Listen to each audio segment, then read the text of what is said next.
Knoydart, a truly wild and remote peninsula on the western coast of Scotland.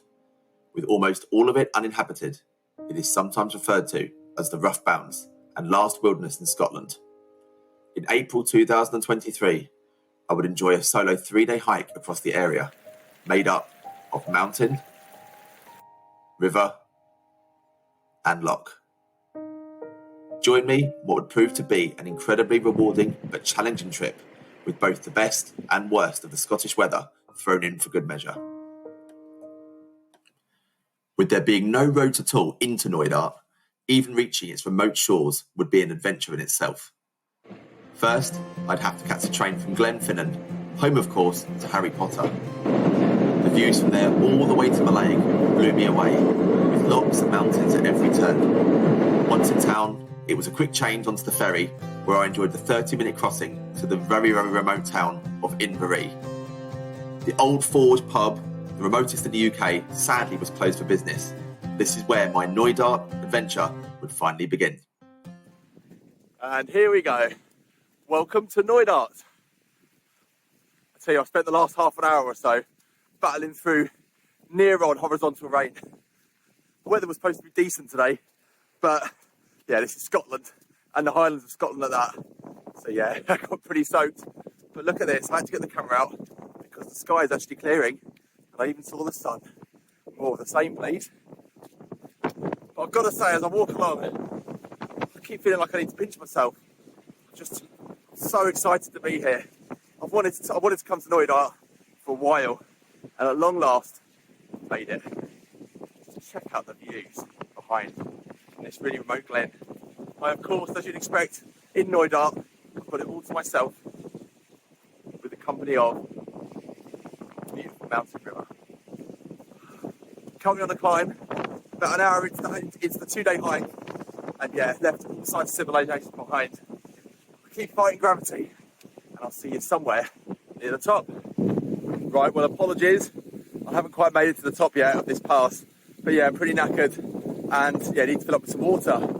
As you can see, there's no shortage of water on this route. You know, I'm only carrying a litre because it's just, you know, I heard that you can fill up anywhere, and this is the path. I mean, it's the path / stream.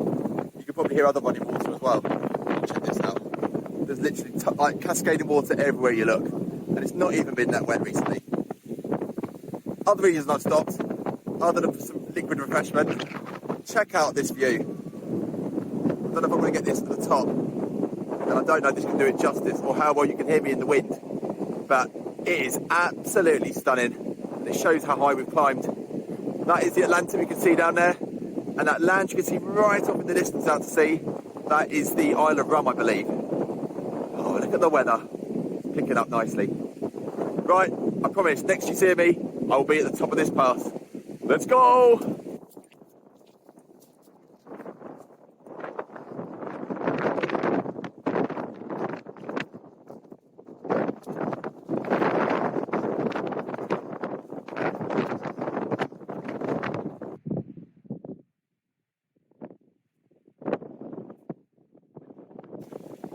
As good a place as any, I think, to fill up.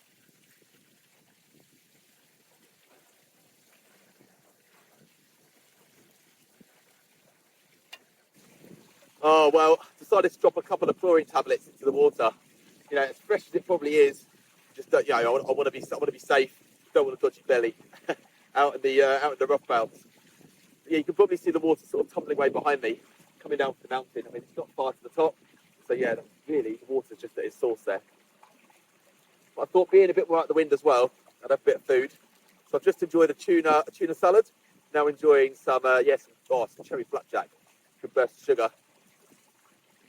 And I thought with there being no roads on Knoydart and very, very little chance of me actually needing a car or anything like that, I'd start the whiskey early. It's only 3:30, but why the hell not? We are in the mountains of Scotland after all. Now this one actually, I was lucky enough to go to a distillery a couple of days ago down in southern Scotland called Lochs Distillery. And my mate I went with gave me a few of these, a few tasters. So thanks very much, Tom. Here we go.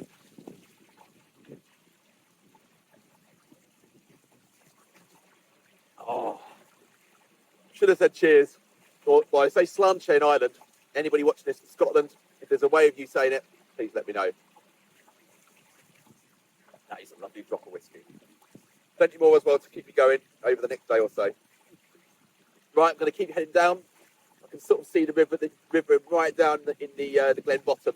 So that's where I'm off to next. I'll see you down there.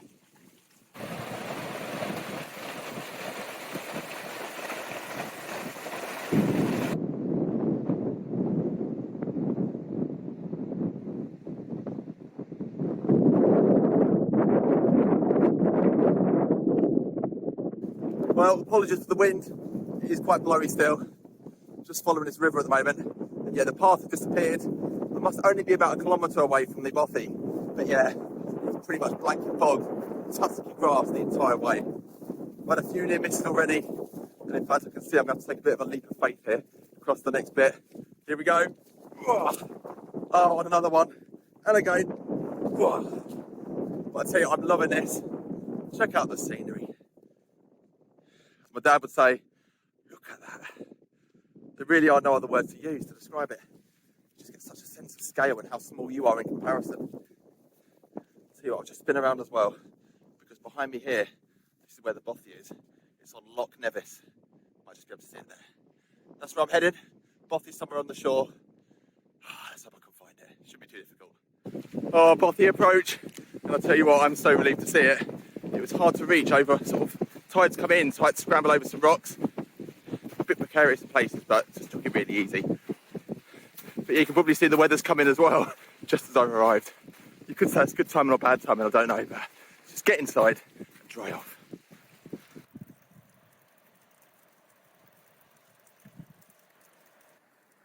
Well, I'm very relieved to have reached the Bothy. You can see that rainbow there. Bit of sun, but it's still bucketing down out there.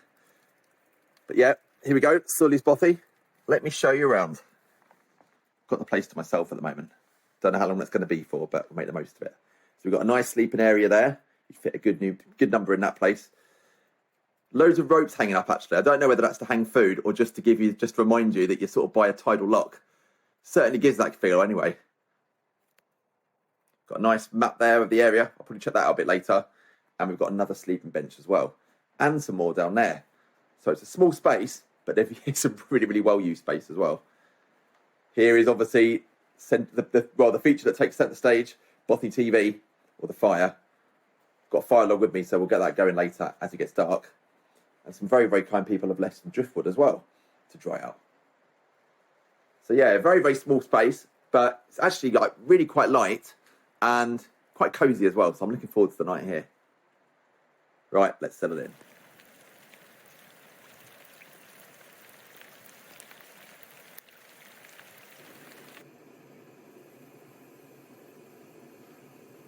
Well, could not wait any longer.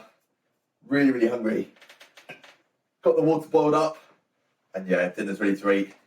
Of course, trying to travel light. It's one of the dehydrated meals again.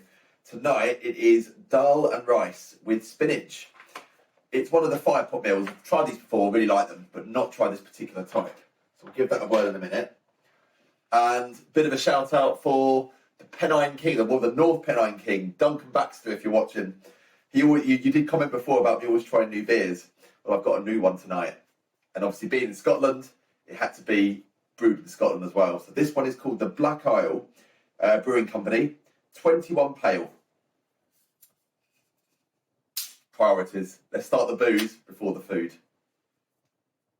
Cheers. Oh yes. Very nice indeed. Let's give this food a whirl as well.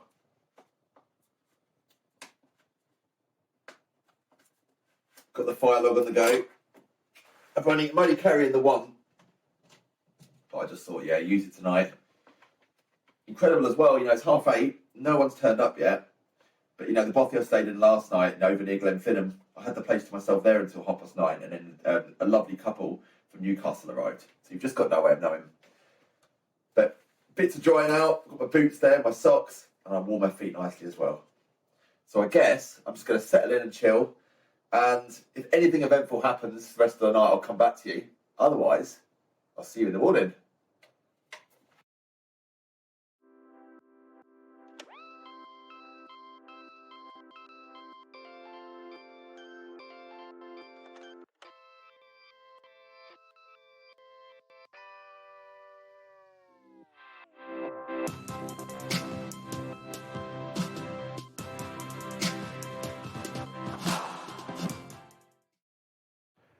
Good morning, adventurers. Check out this sky I've been greeted to this morning. Conditions really couldn't be any different to how they were last night. For Western Scotland, I think you struggle to find conditions any better than this. Amazing. Certainly not complaining. Now, actually, I've got to say, got a fantastic sleep actually last night in the Bothy. Must have slept for a solid 10 hours or so. But not before enjoying some really, really good company actually from a father and daughter who arrived at about 8:30. They were absolutely soaked to the skin from all of that rain that you saw. And yeah, luckily I had the fire already going for them and they dried out and we just enjoyed, a bit of a drink and a really, really good chat. It's just one of the things I love about Bothies. You just never know who you're going to meet. And yeah, it's just, you just swap stories and then you wish each other good luck, safe travels, and then you head off again. Incredible. Don't know if you can see them off there behind me. They left about 15 minutes ago. That's the direction I'm going to be heading as well. Sort of bit more climbing, but hopefully some amazing views as well. I must say, one last thing I'll say actually is I'm really, really pleased to have this hat. I stupidly left mine back in the car, but some kind person had left this in the Bothy. But I reckon I'll leave it here just because there might be someone else like me who enjoys it as well. Right, anyway, enough waffling. Let's get the Bothy swept and let's crack on with day 2. It wasn't long before legs and lungs were burning again due to the climbing that started pretty much from the off. But with the sun shining and the birds singing, I really didn't care. I felt truly alive and just loved where I was. But I was concentrating so much on the scenery around me that I lost the path I should have been following. And as I tried to pick it up, I couldn't help but wonder whether where I was stepping had ever been stepped on by another person or whether I was the first. But eventually I found my way, and as I came across a river that of course had no bridge, I realised that meant only one thing. Well, apologies for the shorts. About as good as I can do, I'm afraid. I suppose it matches the weather. Oh, the water's fresh. Good for the sweaty feet, that's for sure. Well, you don't need to know this, but I've not really had a proper wash in nearly 2 days. So I figured, on a day like today, there's no better place to get clean than in here. It's pretty fresh. Oh, I just don't want to lose my foot and suddenly go plonk. Oh, here we go. It's going to line up to me quickly in, I think, and then quickly out. Here we go. Oh.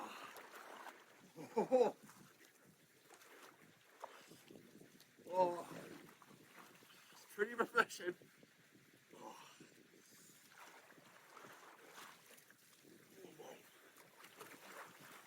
Oh, well, what about that then, eh? See, Daniel Craig as James Bond when he's coming out of the sea with those killer abs. He's got nothing on me. Yeah, wishful thinking.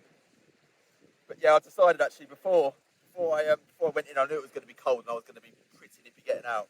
So yeah, I boiled up the jet boil. I got the jet boil boiled up and made some tea and a pot noodle as well. So this is going to go down very, very well. It's funny, actually, I was going to say, when I got out, I might be properly up north now on the west coast of Scotland, but you can't take the southerner out of me. I'm so used to people that when I got out and got changed, I kept looking around, just checking to make sure there was no one around to see me. There's no one around for miles, but nothing to worry about. Just so used to having crowds of people wherever I go down near London. Just get such a sense of space out here. It's been ages since I've had a pot noodle. This one, though, chicken and mushroom, going down well. So it's been a fair old climb actually from my swim spot. Not complaining, it's warmed me up nicely. And of course climbing up here, every turn that you take and every crest of a hill rewards you with a cracking view like this. Oh wow. Now I'll be honest, I checked out this loch on my OS map, cannot pronounce the name of it. Quite a few places here have got names that are really difficult to pronounce, like back in Wales. But I'm sure you'd agree, it is well, to be honest, I'm running out of synonyms to use for the word stunning, but it is just that. If I'm being really picky, those 2 or 3 clouds up there can do one, but that's about as bad as it gets. It is still amazing. Path sort of sticks to the glen bottom, so I'll be heading off sort of in that direction. You can see in the distance there, and we'll see if we find any dodgy looking bridges. Well, I know this doesn't look very eventful, compared to some of the beautiful places I've shown you. But I thought, yeah, it's really slow progress at the moment, and it's because of this ground. And if I come down a little bit, you know, I don't know if you can see, like, just the ground is just like a big sponge. It's just amazing. Like, you know, the guy I spoke to yesterday on the boat was saying it's not been that wet up here recently. You wouldn't know it. It's just everywhere is just sodden. And look at this. I mean, we've got like a proper bog here. I tell you, I'm realising that my walking pole is an absolute godsend. Not only am I using it to sort of steady myself downhill and uphill, but it's a constant sort of depth checker as well. Because, I mean, it's pretty obvious that I'm going to have to leap that bit. But some bits look solid and they're not. But I tell you, yeah, it's half walking, half leaping. I reckon I'll be a long jump champion by the time I finish this journey. Oh. Right, let's just search for this path again. I think it's vaguely in that direction over there. I'll see you a bit. Well, while in Scotland, must be done. Cheers.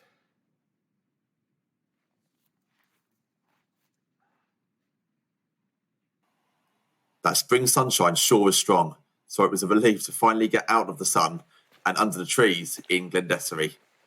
And then with a brief stop at Bothy, it was onwards towards my final destination.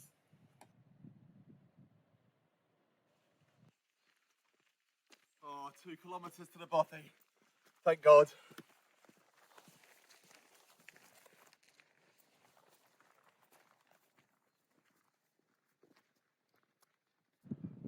Oh, what a sight that is.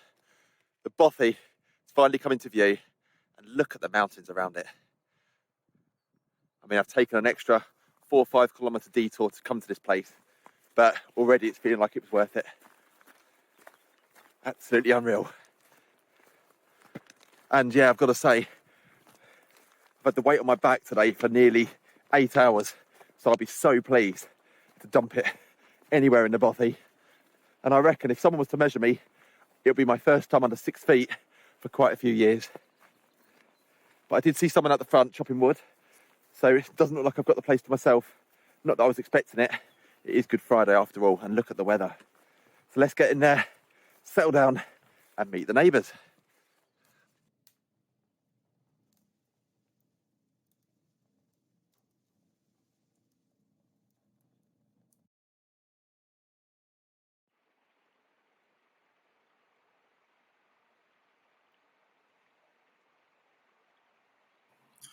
Well, I ended up enjoying a sleep marathon at Glenfinnan Bothy and enjoyed the evening with a couple of climbers from Penrith.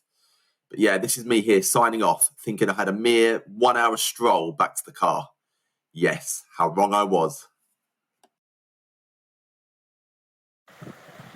The many river crossings on this final leg made progress slow, as did the near constant boggy conditions, which were really starting to wind me up. I mean, here I show with my walking pole just how deep it was in places, deep enough to swallow my leg up to the knee. And yeah, you can see that with the heat, it was really starting to get to me. But with views like this, it would be rude of me to complain. Check that out again. Weather is still absolutely glorious. But I've had to slap the sun cream on today. In this glen, there's hardly any wind. And yeah, I'm getting through the water as well. But I've got plenty of food, not too worried. Even though in classic Dan Ryan style, I completely underestimated how tough this log stake is going to be. Still got a good couple of hours to go, but it's only 1 o'clock. Got all the time in the world, really. Doesn't get dark till 8. So this is where I'll finish the video. I've got a bit more climbing to do, then it's all downhill from there afterwards. But hopefully you've enjoyed the trip as much as I have. You know, I'll be honest. You know, I've not taken this trip for granted at all. You know, I feel it's been such a privilege to be out here for the last couple of days. And I know that not everyone is as lucky as me to get out and do it. But if you are, if you're in a position to do it, hopefully I've shown you that Knoydart is well worth the effort. Don't forget to like and subscribe if you've enjoyed the video. And if you're out there, don't forget to take care, but most of all, have a blast.